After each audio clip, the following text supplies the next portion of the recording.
یہ کیا حرکت تھی بے تیری؟ مہاشے جی نے حیرت سے منہ کھول کر کہا، کیا ہے بابا؟ میں سمجھا نہیں۔ خاں صاحب نے اور بھی نگل جانے کے انداز سے کہا، بابا کا بچہ بنا ہے، شرم نہیں آتی؟ یہ بہروپیوں کی سی صورت بنائی ہے، اور حرکتیں یہ کہ عورتوں کو آپ چھیڑتے چلتے ہیں۔ بدماش کہیں کہ مارے جوتوں کے یہ سب بہروپ نکال دوں گا یہیں پر۔ اس ڈبے کے سامنے آنن فانن ایک مجمع لگ گیا۔ خاں صاحب ڈونک رہے تھے اور مہاشے جی حیران تھے کہ واقعہ کیا ہے۔ اس مجمع کو دیکھ کر اسٹیشن ماسٹر اور گارڈ سبھی وہاں آ گئے۔ خاں صاحب کا غضبناک اصرار تھا اور مہاشے جی کا مقدس انکار۔ سب مجمع نے سنا اور آخر یہ طے پایا کہ خاں صاحب درگزر کر دیں، اب ایسی بات نہ ہوگی۔ بہت سے آدمیوں نے بیچ بچاؤ کر کے خان صاحب کو اس ڈبے سے نکالا۔ گارڈ نے سیٹی دی، لوگ اپنے اپنے ڈبے میں بیٹھے اور میں ایک برقعے میں ملفوف اسی ڈبے میں آ کر بیٹھ گیا جس میں خان صاحب کی مستورات تھیں، اور گاڑی روانہ ہو گئی۔ میں جان بوجھ کر اسی جگہ بیٹھ گیا جہاں پہلے خان صاحب کی بہو بیٹھی ہوئی تھی، اس لیے کہ اس واقعے کے بعد وہ وہاں سے اٹھ گئی تھی اور ڈر کے مارے کوئی عورت بھی وہاں نہیں بیٹھی تھی۔ میرے بیٹھ جانے کے بعد بھی کسی نے مجھ سے اس بات کا تذکرہ نہ کیا، اور میں دراصل خود بھی نہ چاہتا تھا کہ مجھ سے اس واقعے کا ذکر کیا جائے۔ بہرحال میں تقریباً 1 گھنٹہ اسی طرح بیٹھا رہا، اور جب میں نے پوری طرح دیکھ بھال کر اندازہ کر لیا کہ مہاشے جی اسی جگہ پر بیٹھے ہیں جہاں میں نے ان کو بٹھایا تھا، تو ایک دم سے اوئی اللہ کہہ کر اچھل پڑا۔ خان صاحب کی بیوی نے کہا، کیا ہے؟ میں نے کہا، کسی نے ادھر سے ہاتھ بڑھا کر میرے بازو میں چٹکی لی ہے۔ معلوم نہیں یہ کون موا مردوا ہے جس کے گھر میں ماں بہنیں نہیں ہیں۔ اب خان صاحب کی بیوی نے جوش میں مجھ کو پورا قصہ سنایا اور مجھ سے وعدہ کیا کہ اگلے اسٹیشن پر گاڑی کے ٹھہرتے ہی میں خان صاحب سے کہہ کر اس بدماش کو پھانسی چڑھوا دوں گی۔ میں نے ان سے کہا، بہن تم اس کا انتظار کرو کہ اگلا اسٹیشن آئے، گاڑی رکے، اور پھر تم اپنے میاں سے کہہ کر میرا انتقام اس سونڈی کاٹے سے لو، مگر میں تو ابھی اس جھاڑو پھرے کی خبر لیے لیتی ہوں۔ واہ، اس نے بھی مجھے کیا کوئی ایسی ویسی سمجھ رکھا ہے؟ یہ کہہ کر میں نے فوراً خطرے کی زنجیر گھسیٹ لی، جس کے بعد ہی گاڑی رک گئی، اور گاڑی رکتے ہی ایک طرف تو خان صاحب کی بیوی نے اپنے شوہر کو پکارنا شروع کیا، اور دوسری طرف سے میں برقع اتار کر شیرنی کی طرح گرجتا ہوا اور سلیپر ہاتھ میں لیے اپنے درجے سے اتر کر مہاشے جی کے درجے میں گھس گیا، اور بغیر ان سے پوچھے گچھے اور بغیر کسی شمار کے ان کی صفاچٹ چندیا پر علل حساب سلیپریں مارنا شروع کر دیں۔ وہ ہاتھ جوڑے ہوئے دیوی جی کی رٹ لگائے ہوئے تھے، باقی سب ہائیں ہائیں کہہ رہے تھے، اور میری سلیپر پھٹافٹ کا منتر پڑھ رہی تھی۔ خان صاحب، گارڈ اور ٹرین کے نصف کے قریب مسافر سب آ چکے تھے۔ خان صاحب کا گارڈ سے اصرار تھا کہ اس بدماش کو پولیس کے حوالے کر دو، اور گارڈ برابر کہہ رہے تھے کہ پہلے اپنی سواریوں کو مارنے سے روکو۔ میں نے ڈپٹ کر گارڈ سے کہا، میں ان کی سواریوں میں نہیں ہوں، میں تو ابھی پچھلے اسٹیشن سے بیٹھی تھی۔ اس منہ مستنڈے نے میرے بازو میں چٹکی لی ہے، یہ مجھ کو رنڈی منڈی سمجھتا تھا کیا؟ یہ کہہ کر پھر سلیپر تیز کرنا شروع کر دی۔ بمشکل تمام گارڈ نے اس مستنڈے مہاشے کو ٹرین کے سپاہی کے سپرد کیا اور مجھ کو زنانہ درجے میں بھیجا۔ سہارنپور کے اسٹیشن پر شیطان کو برا کہنے والا مہاشے پولیس کی حوالات میں ڈال دیا گیا، اور میں زنانہ کپڑے اتار کر اپنے اصلی رنگ میں آ گیا۔ چھٹا ورق۔ میں یہ عرض کر چکا ہوں کہ میں ذرا بزلہ سنج ضرور ہوں، لیکن یہ کہنا کہ میں شیطان ہوں اور دنیا کی تمام برائیوں کا سراسر ذمہ دار یقیناً غلط ہے۔ قصہ دراصل یہ ہے کہ جب میرا پتلا روز ازل بن چکا تو میں نے دیکھا کہ جو مال مسالہ میرے پتلے میں لگایا گیا تھا اس میں سے کچھ بچا ہوا بیکار برباد ہو رہا ہے۔ خاک اڑی جاتی ہے، پانی بہا جاتا ہے، آگ بجھی جاتی ہے اور ہوا اڑ رہی ہے۔ تو میں نے خود بحیثیت اس کے کہ میں تمام فرشتوں کا انچارج تھا، اس تمام سامان کو اس سامان میں ملا دیا تھا جو انسانی پتلا بنانے کے لیے رکھا ہوا تھا۔ میرا یہ فعل آپ خود بتائیے کہ کس قدر منتظمانہ اور کفایت شعاری کے مطابق تھا، مگر یہ بات اس وقت مجھ کو بھی معلوم نہ تھی کہ میرے یہ عناصر ترکیبی مجھ کو کیا سے کیا بنانے والے ہیں۔ بہرحال میں تو کچھ عرصے بعد شیطان بن ہی گیا، مگر خود انسان میں بھی میری تھوڑی بہت فطرت اس لیے پیدا ہو گئی کہ شیطنت تو میں نے اس کے خمیر میں ملا دی تھی۔ وہ بجائے خود چھوٹا موٹا شیطان تھا، چنانچہ یہی وجہ ہے کہ انسان بغیر میری کسی تحریک کے خود ہی وہ حرکتیں کرتا رہتا ہے جو میری تحریک کے بعد اس کو کرنا چاہیے، اور ان تمام افعال کو لادا جاتا ہے میرے سر۔ بہرحال میں آپ کو ایک روز کا واقعہ سناتا ہوں کہ کیوں کر میں خود ایک انسان کی شیطنت دیکھ کر دنگ رہ گیا، مگر اس سے پہلے کہ میں واقعہ بیان کروں میں یہ باور کرانا چاہتا ہوں کہ میرا اس واقعے سے دور کا بھی تعلق نہ تھا۔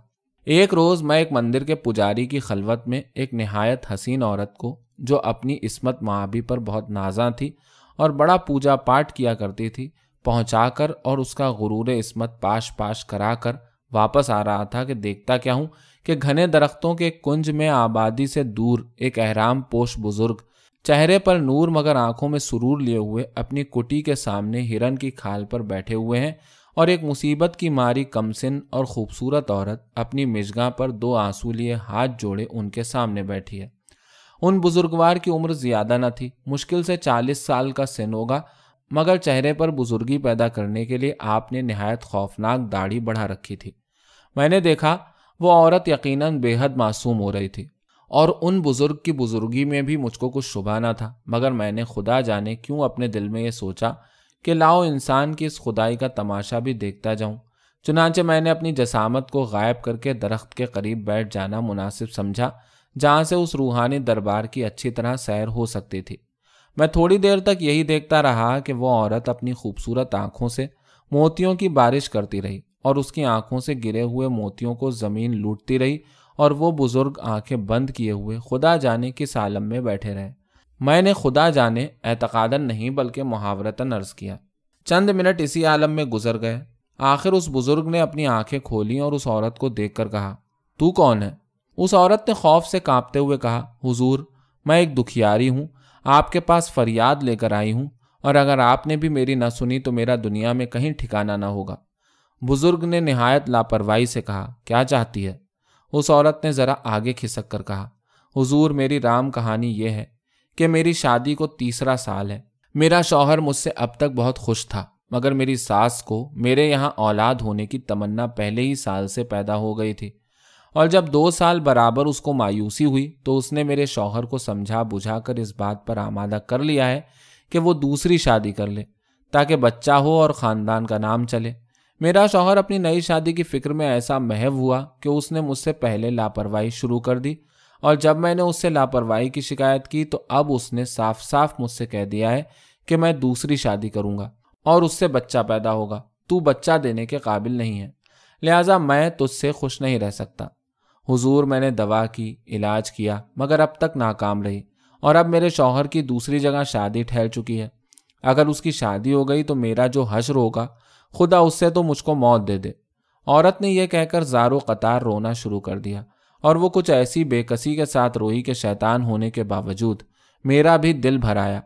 بزرگ نے اس عورت کو گھور کر دیکھا اور دیر تک دیکھتے رہے، یہاں تک کہ ان کی آنکھوں میں مسکراہٹ پیدا ہوئی اور لبوں میں ایک زلزلے کی سی کیفیت۔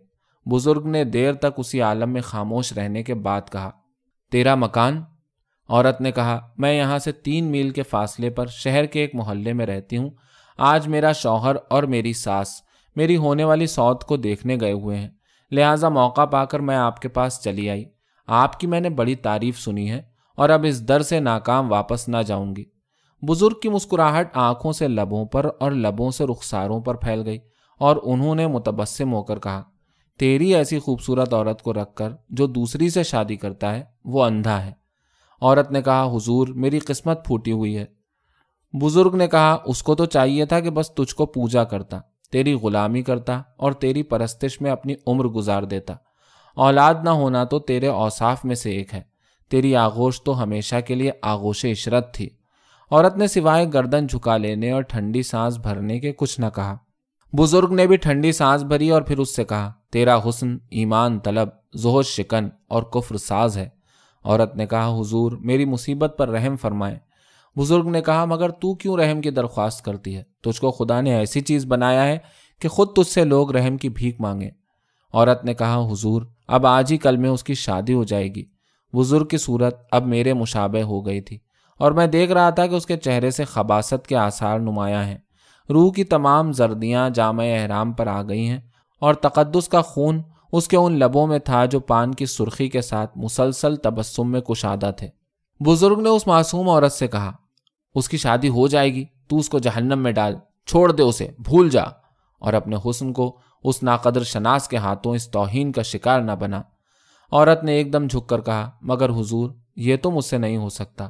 وہ مجھ سے متنفر سہی، لاپرواہ سہی، مگر وہ میرا مالک ہے، میں اس کی کنیز ہوں۔ وہ مجھ کو ٹھکرائے گا تو میں اس کے قدموں سے چمٹوں گی، وہ مجھے ذلیل کرے گا تو میں اس کو اپنا اعزاز سمجھوں گی، وہ مجھ سے نفرت کرے گا تو بھی میرے جذبہ پرستش میں کوئی کمی واقع نہ ہوگی۔ بزرگ نے ہنس کر کہا، اچھا تو یہ معلوم ہوا کہ تو حسین بھی ہے اور انتہائی بھولی بھی۔ یقیناً تو نہایت گراں قدر چیز ہے، تو بہت ہی حسین ہے، بہت ہی حسین۔ عورت نے ہاتھ جوڑ کر کہا، حضور مجھ کو اس مصیبت سے نکالیے۔ بزرگ نے ہاتھ بڑھا کر کہا، اچھا تو ادھر آ میرے قریب۔ عورت نہایت سادگی سے بزرگ کے قریب پہنچ گئی اور بزرگ نے اس کو بظاہر نہایت شفقت مگر دراصل انتہائی کثافت خیال کے ساتھ اپنی گود میں بٹھا لیا اور اس کی پیٹھ پر ہاتھ پھیر کر کہتا رہا، تو بالکل نہ گھبرا، سب فتح ہے، بیڑا پار ہے۔ اور یہ کہتے ہی کہتے اس کی ٹھڈی میں ہاتھ لگا کر چہرے کو اوپر کرتے ہوئے کہا، تو چاند سے بھی زیادہ حسین اور گلاب کے پھول سے بھی زیادہ شگفتہ ہے، تیرا حسن ستم ہے، غضب ہے، قیامت ہے۔ ان الفاظ کے ساتھ ہی بزرگ کی گرفت سخت ہو گئی اور اس عورت کو، اس معصوم ہستی کو، اس انسان نے جو دراصل مجھ سے بھی زیادہ شیطان تھا، اپنے گلے سے لگا لیا۔ وہ عورت اب تک تو اس بھیڑیے کی خونخواری کو نہ سمجھی تھی، مگر اب وہ یکایک چونکی اور اپنے کو حرص و ہوس کی آغوش میں پا کر بے چارگی کے ساتھ چیخی، چھوڑو مجھے، چھوڑو۔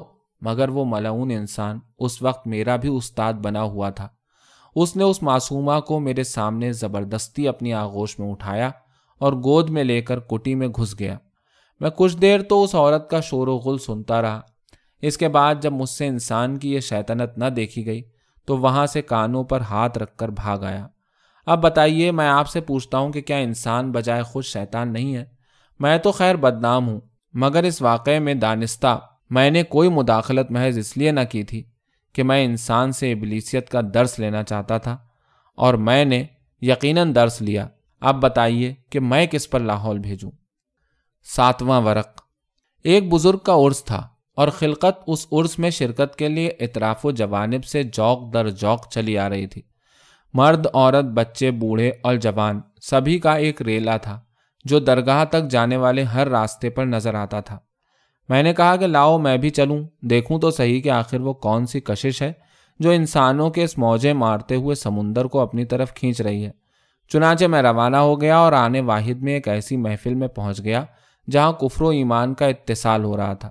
دن اور رات مل رہے تھے، آسمان و زمین میں تصادم کے سامان تھے، خاک کی عالم پاک سے نسبت کی جا رہی تھی۔ یہ محفل روحانیہ صاحب سجادہ کی محفل سما تھی۔ صدر میں خود صاحب سجادہ مسند پر رونق افروز تھے، خاصدان میں گلوریاں بھری ہوئی تھیں اور دہن مبارک اگالدان بنا ہوا تھا۔ داہنے بائیں حسینان بازاری سفارہ تھیں اور ہر چہار طرف ایسا مجمع تھا کہ تل رکھنے کی جگہ نہ تھی، بلکہ ایک دوسرے پر سوار تھا۔ صاحب سجادہ کے عین مقابل ایک خوش روح، نازک اندام، پری جمال مغنیہ نغمے سے فضا کو رقص میں لا رہی تھی، اور صاحب سجادہ جھوم جھوم کر کبھی کسی حسینہ کی آغوش میں گرتے تھے اور کبھی کسی حسینہ کو آغوش میں گرا لیتے تھے۔ مغنیہ کی ہر غزل کا ہر شعر صاحب سجادہ پر یکساں وجد کا عالم طاری کر رہا تھا، اور باری باری تمام پہلو نشین تیتریاں سرفراز فرمائی جا رہی تھیں۔ میں یہ منظر دیکھ کر بے حد خوش ہوا، اس لیے کہ اس جلسے میں میرے مقاصد کو جو کامیابی حاصل ہو رہی تھی وہ میری ہی جماعت کی وجہ سے ہو رہی تھی، اس لیے کہ اس جماعت میں جس قدر حسن فروش پریاں بیٹھی ہوئی جگمگا رہی تھیں وہ سب میری ہی معتقد اور میری ہی پیروں ہیں۔ دراصل انہی کی وجہ سے سجادہ نشین صاحب اس وقت اس عالم میں تھے، اور نہ صرف خود اس عالم میں تھے بلکہ تمام حاضرین جلسہ کو اس رنگینی کی دعوت دے رہے تھے۔ میں اس مجمع میں ایک طرف عام انسانی شکل میں کھڑا ہوا تھا، چنانچہ میں نے خود ایک خوشرو جوان صالح کو یہ کہتے سنا، سفید داڑھی اور یہ حرکتیں، توبہ توبہ، انسان ہے یا شیطان، خدا کی پناہ۔ میں ایک دم سے چونکا، اس جوان صالح کی صورت غور سے دیکھی اور مجھ کو یقین ہو گیا کہ اب تک بالکل معصوم ہے اور اس کا دامن ہر قسم کی آلودگی سے پاک ہے اور مجھ سے انتہائی متنفر ہے۔ لہٰذا میری ضدی طبیعت نے کہا کہ ٹھہر، تجھے بھی شیطان نہ بنایا ہو تو میرا نام شیطان نہیں۔ چنانچہ جیسے ہی صاحب سجادہ نے مغنیہ کا یہ شعر سنا، دیدم بدرے دیر عجب شو بدکارے، میخانہ بدوشے و گلستاں بکنارے، وہ میخانہ بدوشے کے 2-3 فلک شگاف نعرے بلند کر کے داد طلب کافرہ سے جھوم کر لپٹ گئے اور اس کی پیشانی کو چوم کر پھر کہا، میخانہ بدوشے۔ مغنیہ نے پھر نہایت جوش و خروش کے ساتھ اسی شعر کو گایا، اب کی صاحب سجادہ نے گلستاں بکنارے کا نعرہ بلند کیا اور دوسری طرف سے ایک خوبصورت اور چمکدار حسینہ کو کھینچ کر گلے سے لگایا اور گود میں بٹھا کر بار بار پیشانی پر معصیت کی مہر لگانے کے بعد گلستاں بکنارے کا نعرہ بلند کرنے لگے۔ اس منظر نے اس جوان صالح کے تمام رونگٹے کھڑے کر دیے اور وہ اور بھی زیادہ دلچسپی اور محویت کے ساتھ اس منظر کو دیکھنے لگا، یہاں تک کہ اس کو جھلجھلی لے کر اپنی آنکھیں اس لیے بند کر لینا پڑیں کہ آخر وہ بھی ایک جوان آدمی تھا، یوں ہی خاموشی کے ساتھ اس صبر شکن منظر کو کب تک دیکھ سکتا تھا۔ اس نے دل ہی دل میں کہا، رند کے رند رہے، ہاتھ سے جنت نہ گئی، یہ لوگ ایسے لوٹتے ہیں۔ میں نے اس موقع کو غنیمت جان کر فوراً اپنے کو خیال کی صورت میں تبدیل کیا اور اس کے دماغ میں پہنچ کر اس سے کہا، تم بھی ایسے ہی ہو سکتے ہو۔ اس کے ضمیر نے کہا، کیا ایسا ہی رنگ رسیا، ایسا ہی بہروپیہ، ایسا ہی فریبی اور ایسا ہی مکر؟ میں نے کہا، یہ سب اعتبارات ہیں، دنیا خود ہی مکر ہے، فریب ہے، لطف اٹھانا ہے تو اٹھا اور دیکھ اس کی طرح اٹھا۔ میں نے کہا، اس کی ذمہ داری تجھ پر نہیں بلکہ تیرے ان اماموں کے سر ہے جو تجھ کو یہی سبق دے رہے ہیں۔ ضمیر نے نہایت کمزور آواز میں کہا، اس خیال کو دل سے نکال ڈال۔ میں نے کہا، بہرحال اگر زندگی کو پرکیف، پرسرور اور پر لطف بنانا ہے تو اس بزرگ کا نمونہ دیکھ اور یہ زندگی اختیار کر۔ محفل سما میں وہی عالم رہا جو پہلے تھا، مگر میں خیال بنا ہوا اس جوان صالح کے دماغ میں موجود رہا اور اس کے ضمیر سے برابر لڑتا رہا، یہاں تک کہ وہ نوجوان وہاں سے چلا اور اسی خیال میں غلطاں اپنے خیمے میں آ کر پڑ رہا۔ میں نے اس کے ضمیر کا گلا گھونٹ دیا تھا اور وہ اسی مقصد کی تکمیل کے لیے میری ایک مجوزہ اسکیم پر غور کر رہا تھا، یہاں تک کہ وہ غور کرتے کرتے سو گیا اور میں نے خواب میں اس کو دکھایا کہ اس کی پردرد زندگی محض ذرا سی ریاکاری سے کیوں کر عیش و عشرت اور ناز و نام کی زندگی بن سکتی ہے۔ میں نے اس کو خواب میں اسی کی آئندہ زندگی کی تصویر کھینچ کر دکھائی کہ اس نے 15 روپے کی کلرکی سے گویا استعفیٰ دے دیا ہے اور اپنے ہی مکان میں بیٹھ کر بظاہر یاد اللہ میں مصروف ہے، یعنی گھر کے باہر سب یہی جانتے ہیں کہ عبادت کا حد سے بڑھا ہوا استغراق اس کو خانہ نشین بنائے ہوئے ہے، حالانکہ وہ گھر کے اندر کوٹری میں ایک قبر کی تعمیر میں مصروف ہے۔ یہ قبر اس کے زہد، اس کی ایمانداری اور اس کی معصومیت کی قبر تھی۔ وہ ان سب کو مدفون کر کے آج سے میرا شاگرد رشید ہو رہا تھا۔ چنانچہ چند روز کے بعد جب قبر مکمل ہو گئی تو ایک روز وہ گھر کے باہر نکلا اور ایک قیامت اٹھائے ہوئے نکلا، لوگوں کو جمع کیا اور ان سے کہا کہ میں نے رات کو ایک عجیب و غریب خواب دیکھا ہے۔ دیکھتا کیا ہوں کہ ایک سفید پوش بزرگ اپنی نورانی صورت کے ساتھ ہنس پر اڑتے ہوئے تشریف لائے، میرے قریب آ کر میری پیشانی کو بوسا دیا اور فرمایا، بیٹا میں تیرا پردادا ہوں، میرا نام شاہ رنگین ہے اور میرا مزار آج تک کسی کو خبر نہیں کہ کہاں ہے، حالانکہ تیری ہی کوٹری میں ہے، مگر میں نے اب تک اپنی اولادوں میں سے کسی کو اس کا اہل نہ سمجھا کہ وہ میرے مزار کا حال معلوم کر سکے۔ اب میں تجھ کو بتاتا ہوں، اس لیے کہ تو اس کا اہل ہے، جا اور دیکھ کوٹری میں۔ میں کوٹری کی طرف بڑھا تو ان بزرگ نے مجھ کو پھر روکا اور کہا کہ بیٹا اب تک تو نے جتنی عبادت کی ہے اس سے زیادہ عبادت کبھی کسی کو دکھا کر نہ کرنا، تو اپنے کو دنیا کے سامنے برا سے برا بنا کر پیش کر۔ یہ کہہ کر بزرگ میری پیشانی پر بوسا دے کر ہنس پر سوار ہوئے اور وہ راج ہنس اپنے پروں کی ایک پھڑپھڑاہٹ سے انہیں لے اڑا۔ میری آنکھ کھل گئی اور آنکھ کھلتے ہی میں نے دیکھا کہ کوٹری میں شمع روشن ہے اور لوبان کی تیز خوشبو آ رہی ہے۔ ڈرتے ڈرتے میں کوٹری میں گیا تو وہاں مجھ کو مزار اقدس پھولوں کی چادروں سے ڈھکا ہوا ملا اور اس کوٹری کا تمام سامان خود بخود دوسری کوٹری میں نے مکفل پایا۔ یہ کہہ کر اس نے تمام مجمع کے سامنے آنکھوں سے آنسو بہا کر آسمان کی طرف دیکھتے ہوئے کہا، اے میرے پردہ پوش، مجھ گناہگار کی قسمت میں یہ اعزاز اور اس فقیر کے گھر میں یہ دولت۔ تمام لوگ اس قصے سے بے حد اثر لے چکے تھے۔ اس کے اس رونے اور اس طرح کہنے کا اور بھی اثر پڑا۔ چنانچہ ایک اہل قصبہ بزرگ نے آگے بڑھ کر ہاتھ جوڑتے ہوئے کہا، حضور آپ کا وجود ہمارے قصبے کے لیے باعث رحمت ہے، ہم کو بھی مزار شریف پر حاضری کا موقع دیجیے۔ چنانچہ میرے اس شاگرد نے سب کو اندر بلا لیا اور کوٹری میں لے جا کر مزار شریف کی زیارت کرائی۔ ہر شخص اس معجزے پر آئینہ حیرت بنا ہوا تھا اور ہر ایک کو میرے شاگرد سے خاص اعتقاد تھا۔ چنانچہ اسی وقت اس مجمع کے ایک ایک فرد نے نہایت عقیدت سے میرے شاگرد کا ہاتھ چوما اور نظریں پیش کیں۔ میرے شاگرد نے نظریں قبول کرنے سے انکار کر دیا، صرف یہ کہا، ان رقموں سے سرکار کی درگاہ بنوائیے، مجھ دنیا دار کو آپ کیوں اس ذمہ داری سے دبا رہے ہیں؟ مگر لوگوں کے اصرار سے نظریں قبول کرنا ہی پڑیں۔ تھوڑی ہی دیر میں اس معجزے کی خبر تمام اطراف و جوانب میں پھیل گئی اور جوق در جوق لوگ آنا شروع ہو گئے، یہاں تک کہ اچھا خاصا میلہ لگ گیا۔ عورتیں، مرد، بچے، بوڑھے، جوان سبھی ٹوٹے پڑتے تھے اور معلوم ہوتا تھا کہ انسان ابلتے ہی چلے آتے ہیں۔ شاہ صاحب یعنی میرے شاگرد رشید کی دست بوسی کا سلسلہ جاری تھا۔ بہت سے ان کے خدام ہو چکے تھے اور ایک باقاعدہ محفل لگی ہوئی تھی۔ قوال اور مغنی سبھی موجود ہو گئے۔ محفل سما گرم ہوئی اور اس محفل کی دور دور شہرت ہو گئی، یہاں تک کہ بڑی بڑی گانے والیاں پہنچ گئیں جو میرے شاگرد کی تفریح کا اعلی کار بنتی تھیں۔ روپیہ برس رہا تھا، خدمتیں ہو رہی تھیں اور یہ مقدس عیاشیاں بھی جاری تھیں۔ میں نے رات بھر نہایت تفصیل کے ساتھ اس جوان صالح کو یہ خواب دکھایا اور صبح مجھ کو اطمینان ہو گیا کہ اپنی پوری اسکیم اس کے خواب میں پیش کر چکا ہوں، تو میں نے اس کو بیدار کر دیا۔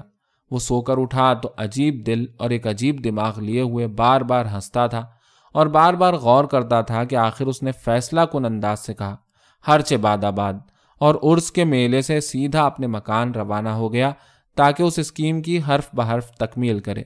آج وہ ایک بہت مشہور صاحب سجادہ ہے اور اپنی معصومیت کی درگاہ پر بیٹھا مزے اڑا رہا ہے۔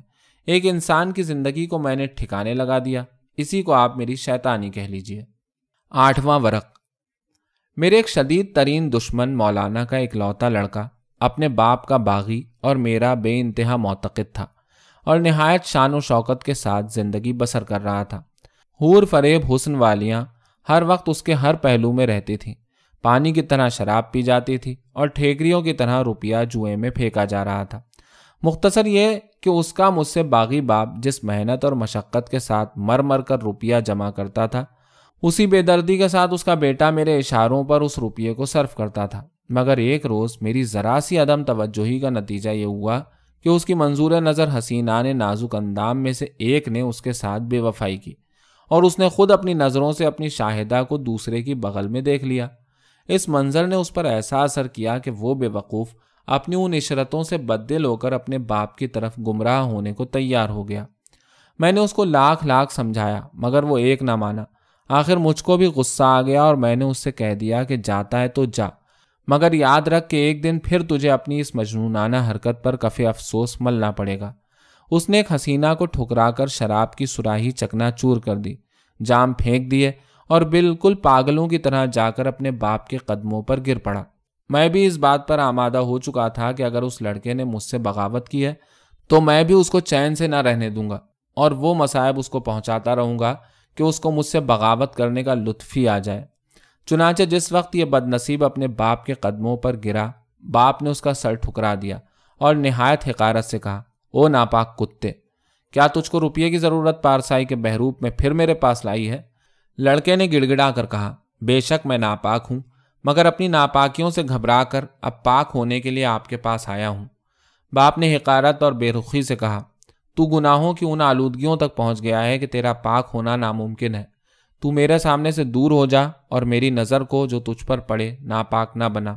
مختصر یہ کہ لڑکے نے لاکھ اپنے تائب ہونے کا باپ کو یقین دلایا، مگر وہ بڈھا ایک نہ مانا اور برابر ان صاحبزادے کو حقارت سے ٹھکراتا رہا۔ بات یہ تھی کہ میں نے خیال بن کر اس بڈھے سے کہہ دیا تھا کہ اس لڑکے کو اپنی عشرتوں کے لیے روپیے کی شدید ترین ضرورت ہے۔ اس خیال نے باپ کو بیٹے کی انتہائی گریہ و زاری کے باوجود پسیجنے نہ دیا اور آخر وہ دل شکستہ وہاں سے اٹھ کر نکلا اور نہایت دل گرفتہ ایک طرف کو چل دیا۔ میں نے اس کو سمجھایا مگر وہ اب تک اپنی ضد پر قائم تھا اور اس ناسمجھ کی سمجھ میں کوئی بات نہ آتی تھی۔ آخر میں نے اس کو ٹھوکریں کھانے کے لیے آزاد چھوڑ دیا اور خاموشی کے ساتھ تماشا دیکھنے لگا کہ مجھ سے بغاوت کرنے والا دیکھیے کس نتیجے پر پہنچتا ہے۔ یہ لڑکا یکے بعد دیگرے اپنے ایک ایک عزیز کے پاس گیا کہ کوئی اس کو رہنے کے لیے ایک گوشہ دے دے، مگر کسی نے بھی اس شرابی اور جواری کو اپنے نزدیک رکھنا مناسب نہ سمجھا اور سبھی کانوں پر ہاتھ رکھ کر اس سے بھاگنے لگے۔